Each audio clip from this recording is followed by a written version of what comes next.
वासुदेव आदि देवताओं के स्थापन की साधारण विधि। श्री भगवान हयग्रीव कहते हैं, ब्राह्मण पिंडिका की स्थापना के लिए विद्वान पुरुष मंदिर के गर्भगृह को 7 भागों में विभक्त करें और ब्रह्म भाग में प्रतिमा को स्थापित करें। देव, मनुष्य और पिशाच भागों में कदापि उसकी स्थापना नहीं करनी चाहिए।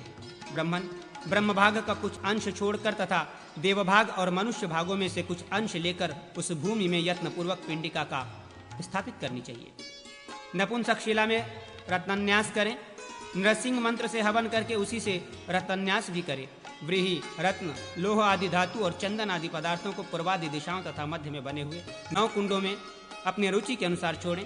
तदनंतर इंद्र आदि के मंत्रों से पूर्वादि दिशाओं के गर्त को गुग्गुल से आवृत करके रत्नन्यास की विधि संपन्न करने के पश्चात गुरु शलाका सहित कुश समूहों और सहदेव नामक औषध के द्वारा प्रतिमा को अच्छी तरह मले और झाड़ पोछ करें।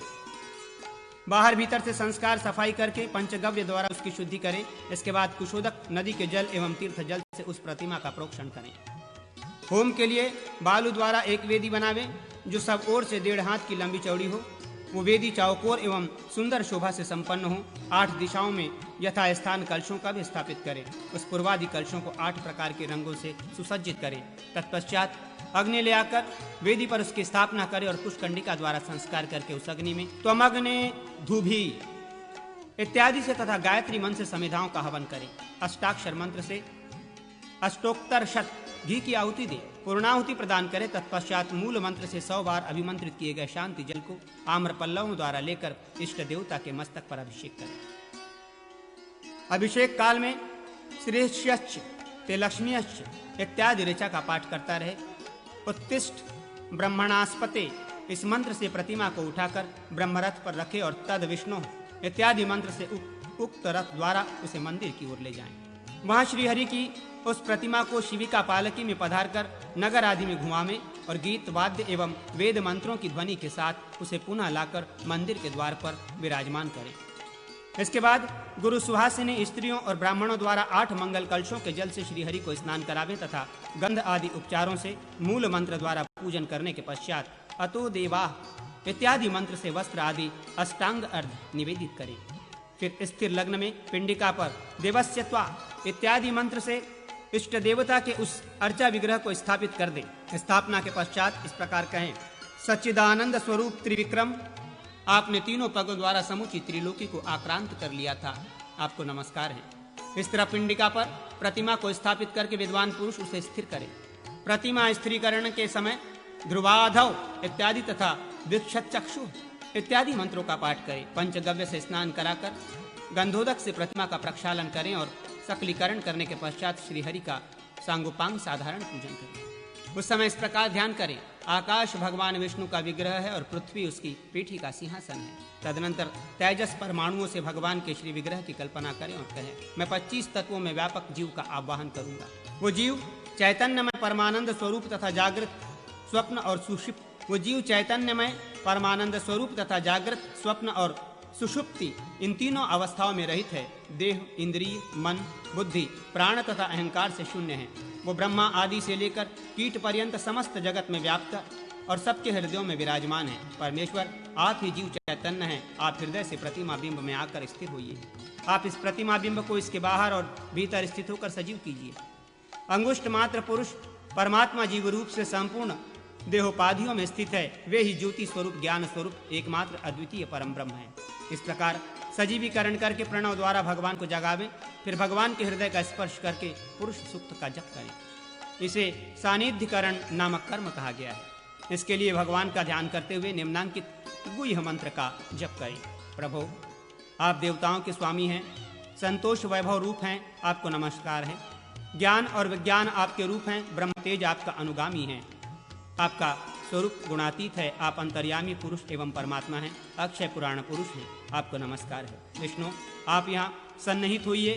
आपका जो परम तत्व है, जो ज्ञानमय शरीर है, वो सब एकत्र हो इस अर्चा विग्रह में जाग उठे। इस प्रकार परमात्मा श्रीहरि का सान्निध्यकरण करके ब्रह्मा आदि परिवारों की उनके नाम से स्थापना करें। उनके जो आयुध आदि हैं उनकी भी मुद्रा सहित स्थापना करें। यात्रा संबंधी उत्सव तथा वार्षिक आदि उत्सव की भी योजना करके और उन उत्सवों का दर्शन कर श्रीहरि को अपने सन्निहित जानना चाहिए। भगवान को नमस्कार स्रोत आदि के द्वारा उनके स्तुति तथा उनके अष्टाक्षर आदि मंत्र का जप करते समय भी भगवान को अपने निकट उपस्थित जानना चाहिए। तदनंतर आचार्य मंदिर से निकलकर द्वारवर्ती द्वारपाल चंड और प्रचंड का पूजन करें। फिर मंडप में आकर गरुड़ की स्थापना एवं पूजा करें। प्रत्येक दिशा में दिक्पालों तथा अन्य देवताओं का स्थापन पूजन करके गुरु विश्वक्सेन की स्थापना तथा शंख चक्र आदि की पूजा करें। संपूर्ण पार्षदों और भूतों को बलि अर्पित करें। आचार्य को दक्षिणा रूप से ग्राम, वस्त्र एवं सुवर्ण आदि का दान दें। यज्ञोपयोगी द्रव्य आदि आचार्य को अर्पित करें। आचार्य से आधी दक्षिणा ऋत्विजों को दें। इसके बाद अन्य ब्राह्मणों को भी दक्षिणा दें और भोजन करावें। वहां आने वाले किसी भी ब्राह्मण को रोके नहीं, सबका सत्कार करें। तदनंतर गुरु यजमान को फल दें। भगवत विग्रह की स्थापना करने वाला पुरुष अपने साथ संपूर्ण कुल को भगवान विष्णु के समीप ले जाता है। सभी देवताओं के लिए साधारण विधि है, किंतु उनके मूल मंत्र पृथक पृथक होते हैं, शेष सब कार्य समान है। अवभृत स्नान, द्वार प्रतिष्ठा और ध्वजारोहण आदि की विधि का वर्णन। श्री भगवान हयग्रीव कहते हैं, ब्रह्मन, अब मैं अवभृत स्नान का वर्णन करता हूँ। विष्णोर्नु कयम वीर्याणि इत्यादि मंत्र से हवन करें। 81 पद वाले वास्तुमंडल में कलश स्थापित करके उसके जल से श्रीहरि को स्नान करावें। स्नान के पश्चात गंध पुष्प आदि से भगवान की पूजा करें और बलि अर्पित करके गुरु का पूजन करें। अब मैं द्वार प्रतिष्ठा का वर्णन करूंगा। गुरुद्वार के निम्न भाग में सुवर्ण रखें और 8 कलशों के साथ वहां 2 गुलर की शाखाओं को स्थापित करें। फिर गंध आदि उपचारों और वैदिक आदि मंत्रों से सम्यक पूजन करके कुंडों में स्थापित अग्नि में संविधा, घी और तिल आदि की आहुति दें। तत्पश्चात शैया आदि का दान देकर नीचे आधार शक्ति की स्थापना करें। दोनों शाखाओं के मूल भाग में चंड और प्रचंड नामक देवताओं की स्थापना करें। उन शाखाओं के ऊपरी भाग में देववृंद पूजित लक्ष्मी देवी की स्थापना करके श्री सूक्त से उनका यथोचित पूजन करें। तत्पश्चात ब्रह्मा जी का पूजन करके आचार्य आदि को श्रीफल, नारियल आदि की दक्षिणा दें। प्रतिष्ठा द्वारा सिद्ध द्वार पर आचार्य श्रीहरि की स्थापना करें। मंदिर की प्रतिष्ठा, हत प्रतिष्ठा इत्यादि मंत्र से की जाती है। इसका वर्णन सुनो। वेदी के पहले गर्भगृह में शिरोभाग में जहाँ शुकनासा की समाप्ति होती है, उस स्थान पर सोने अथवा चांदी के बने हुए श्वेत निर्मल कलश की स्थापना करें।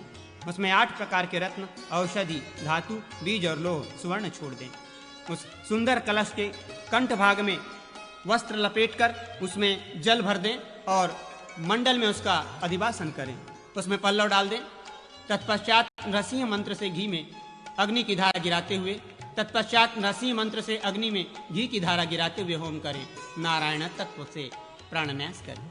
सुरेश्वर प्रासाद के उस कलश का वैराग्य रूप में चिंतन करें। तत्पश्चात विद्वान पुरुष संपूर्ण प्रासाद ही पुरुष की भांति चिंतन करें।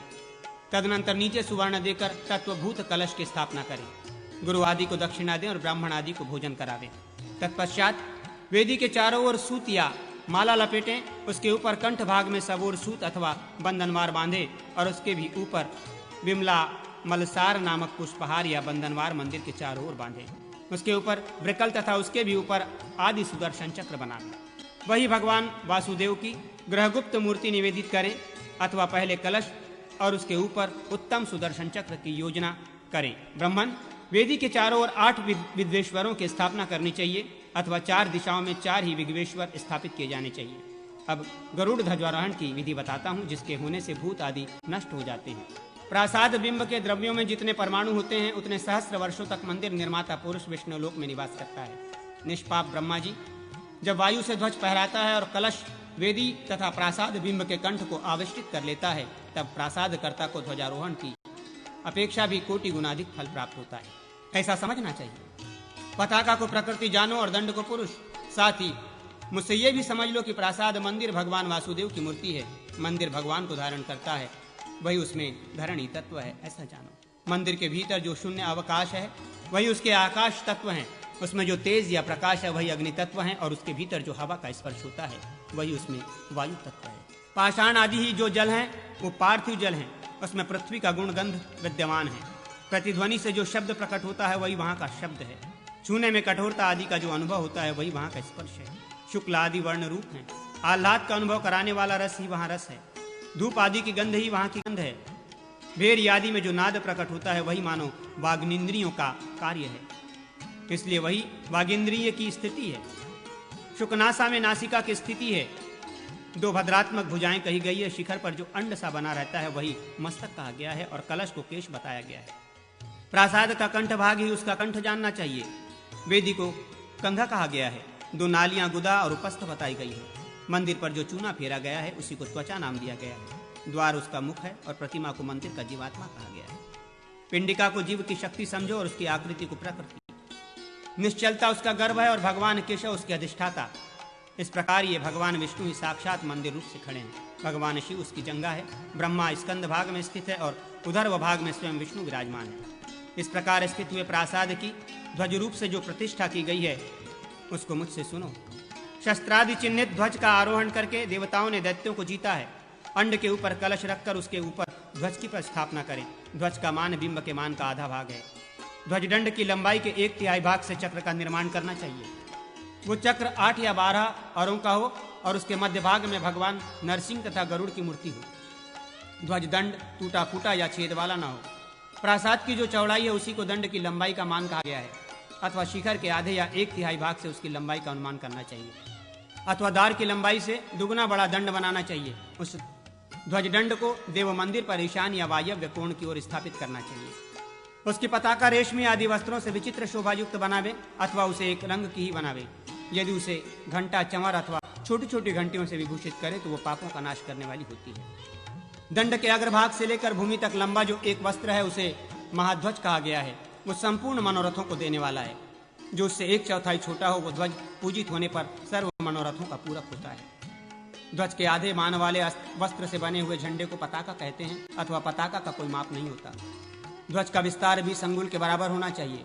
चक्र, दंड और ध्वज इन सब का अधिवासन की विधि से देवता की भांति सकलीकरण करके मंडप स्थान, मंडप में लाने की क्रिया आदि सब कार्य करें। नेत्रोन्मिलन को छोड़कर पूर्वोक्त सब कर्मों का अनुष्ठान करें। आचार्य को चाहिए कि वो इन सब को विधिवत शैया पर स्थापित करके इनका अधिवासन करें। तदनंतर विद्वान पुरुष सहर्ष शीर्ष इत्यादि सूक्त का ध्वजांकित चक्र में न्यास करें तथा सुदर्शन मंत्र एवं मनस्तत्व का न्यास करें। ये मन रूप से उस चक्र का ही सजीवीकरण कहा गया है। सूर्यश्रेष्ठ 12 अरों में क्रमशः केशव आदि मूर्तियों का न्यास करना चाहिए। गुरु चक्र की नाभि, कमल एवं प्रतिनेमियों में तत्वों का न्यास करें। कमल में नरसिंह अथवा विश्वरूप का निवेश करें। दंड में जीव सहित संपूर्ण सूत्रात्मा का न्यास करें। ध्वज में श्रीहरि का ध्यान करते हुए निष्कल परमात्मा का निवेश करें। उसके बला बला रूपा व्यापिनी शक्ति का ध्वज के रूप में ध्यान करें। मंडप में उसकी स्थापना और पूजा करके कुंडों में हवन करें। कलश में सोने का टुकड़ा और पंचरत्न डालकर अस्त्र मंत्र से चक्र की स्थापना करें। तदनंतर स्वर्ण चक्र को नीचे से पारे द्वारा संप्लावित करके नेत्रपट से आच्छादित करें। तदनंतर चक्र का निवेश करें और उसके भीतर श्रीहरि का स्मरण करें। ओम शौ नृसिंहाय नमः इस मंत्र से श्रीहरि की स्थापना और पूजा करें। तदनंतर बंधु बांधवों सहित यजमान ध्वज लेकर दही भात से युक्त पात्र में ध्वज का अग्रभाग डालें। आदि में ओम और अंत में फट लगाकर ओम फट इस मंत्र से ध्वज का पूजन करें। तत्पश्चात उस पात्र को सिर पर रखकर नारायण का बारंबार स्मरण करते हुए वाद्यों की ध्वनि और मंगल पाठ के द्वारा परिक्रमा करें। तदनंतर अष्टाक्षर मंत्र से ध्वज दंड की स्थापना करें। विद्वान पुरुष मुंच्यामि त्वा इस सूक्त के द्वारा ध्वज को फहरावे। द्विज को चाहिए कि वो आचार्य को पात्र, ध्वज और हाथी आदि दान करे। वो ध्वजारोपण की साधारण विधि बताई गई है। जिस देवता का जो चिन्ह है उस संयुक्त ध्वज को उसी देवता के मंत्र से स्थिरता पूर्वक स्थापित करें। मनुष्य ध्वज दान के पुण्य से स्वर्गलोक में जाता है तथा पृथ्वी पर बलवान राजा होता है।